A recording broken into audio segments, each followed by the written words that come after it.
Hello, and thanks for joining me. I'd like to go over a few of the things that I would do different on this lathe if I was going to build it again. That way, if there's somebody else out there that's building a wood lathe, they can learn from some of the mistakes I made. Well, let's get started. Okay, first thing I'd do different is the cross slide right here. These pieces here were 1 by 1, and I milled a 1/2 by 1/2 slot in there. Well, that's one piece. That's a whole lot of extra milling right there. And there's no reason it needs to be one piece. If I had it to do over, I'd do it like this. I'd use 3 pieces, a 1 by 1, a 3/8 by 3/4, and a 1/4 inch by 1. And that, actually that's 3/16. 3/16 probably be adequate anyway, but you go with 1/4. But it eliminates some milling, quite a bit of milling, and this is only a 1/4 inch wide here, where this is a 1/2 inch. That reduces the friction of your cross slide, and that's always good, especially if you wanted to make it CNC in the future, but that's plenty of support.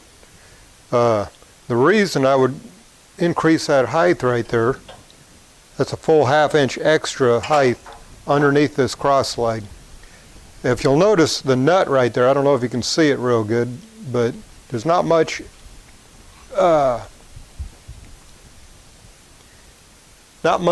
metal left on the edges of the threads. You can see the same thing right here. This is my my cross slide adjustment. I didn't have much to deal with right there. I mean, that's a 1/2 by 1/2, and actually slightly less. And I had to drill a 3/8 clearance hole through there, and I ended up screwing that into each other and putting a pin in there, and there's no way to adjust that. When it wears out, I'll have to take it apart and redo it. It would be nice to have thrust washers in there, something where you could adjust that backlash there, but there just wasn't enough room underneath my cross slide to do that.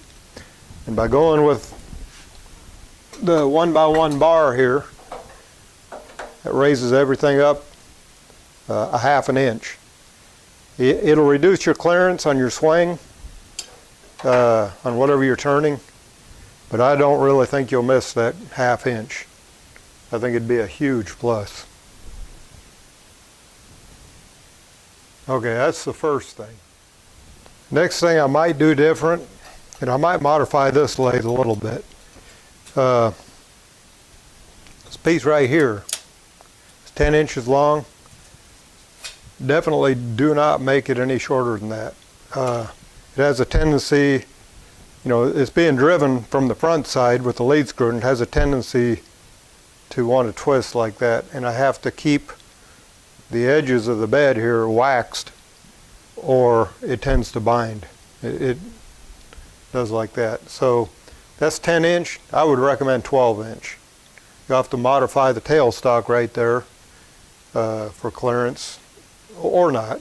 I mean, the way I made the tailstock is plenty long. You get plenty of overhang there. But that's just something to watch for. Okay, that's number 2. The third thing I might do different is make the spindle threads either 1 inch or 1.25 inches. These are 1.5 inches, and if you want to put metal lathe chucks on there, that's probably a good thing to do. But there's all kinds of aftermarket chucks out there for wood lathes that are 1.25 inches or 1 inch. 1 inch is very common. So if you want to add accessories to this lathe, 1 inch or 1.25 inches is probably better than 1.5 inches. I'm happy with the 1.5 inches because I got a good supply of metal lathe chucks, so it works good for me. But 1 inch or 1.25 inches would be better.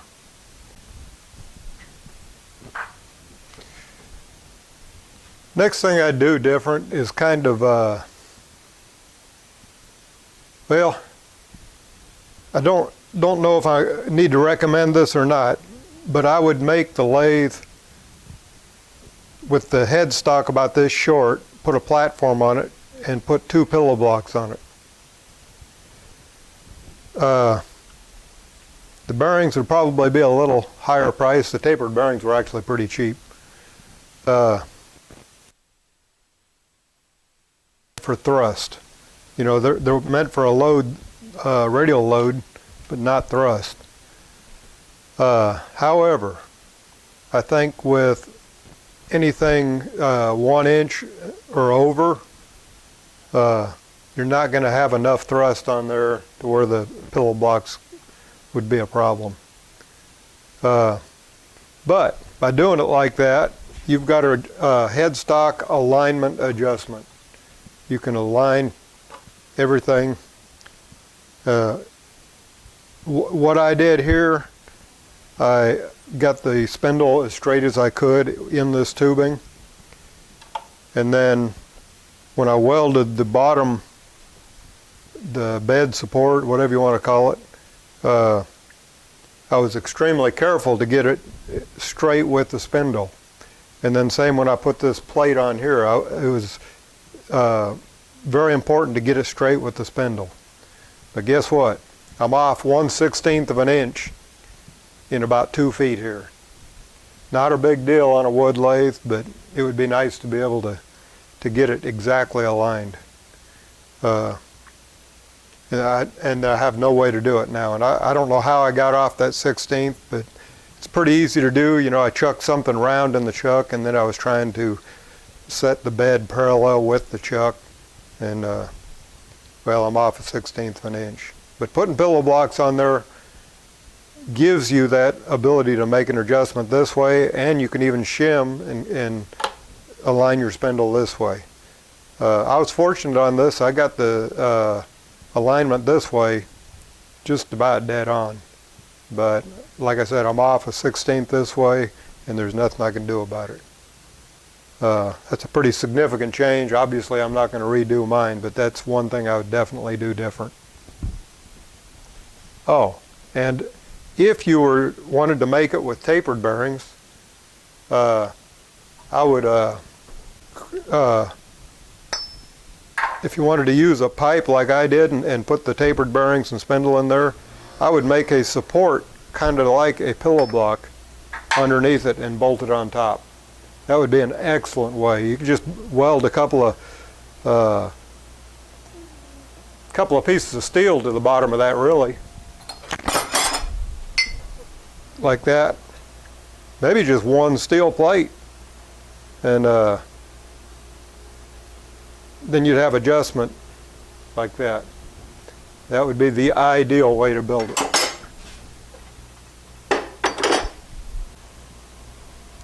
You could also leave the design like this and put flange pillow blocks or flange blocks, whatever you call them. Use a 4-bolt. This is a 2-bolt, obviously, but that would allow you some adjustment. You just drill a hole through. You could even drill a hole. That would be a lot easier too. You could drill a hole for a 1-inch shaft. You could drill an 1.5-inch shaft or 1.25 inches. And then that would give you some ability to keep everything lined up. That's probably the best method, really, is if you're not worried about the thrust on these bearings. Thrust might be an issue. I really don't know enough about bearings to know whether this would handle the thrust.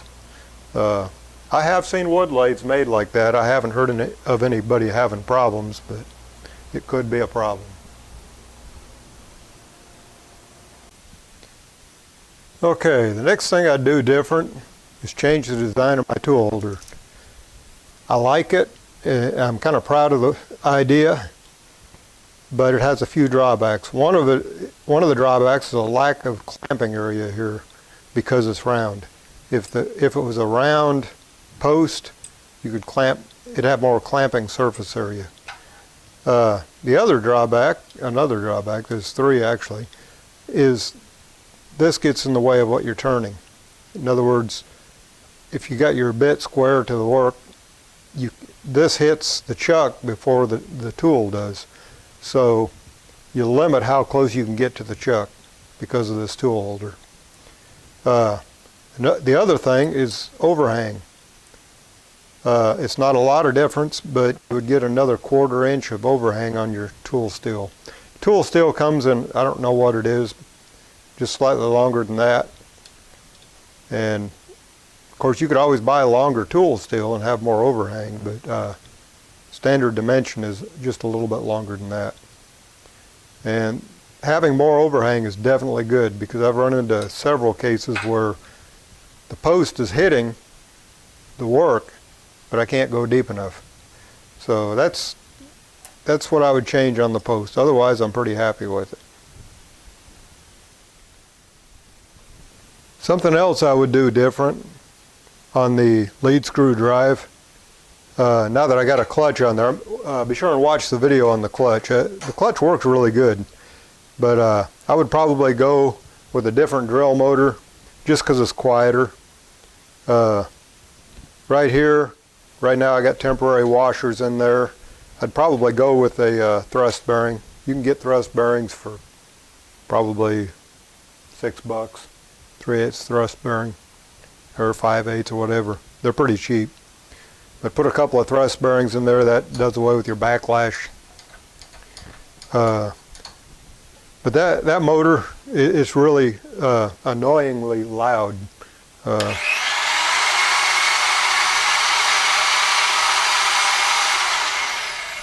It works good, but I'll probably replace it at some point when I find a motor. But other than that, I'm really happy with the lathe. It's on wheels where I can move it around. I'm not sure I would do anything different other than what I've just mentioned there. Here's some examples of things I've made with the tracer attachment. See, it just followed that profile there. When I used the tracer, I had ball bearings on there, but to get it to follow that, I had to take the ball bearings off. But I had issues with the cross slide climbing out of that little dip right there. So it's not perfect. It works. Ultimately, I'd like to make it CNC. I don't know if I'll ever do that, but the tracer has its limitations, and climbing out of a groove like that is one of its biggest limitations. I also made this. It's what I use for the profile, and it worked great. You know, everything is downhill on the tracer. Start here and it just went down. Worked perfect. But I don't know if that's something I would change, but I haven't thought about driving that, making it a wheel that's driven so that it would help climb out of a groove like that. But ultimately, I think CNC is the perfect way to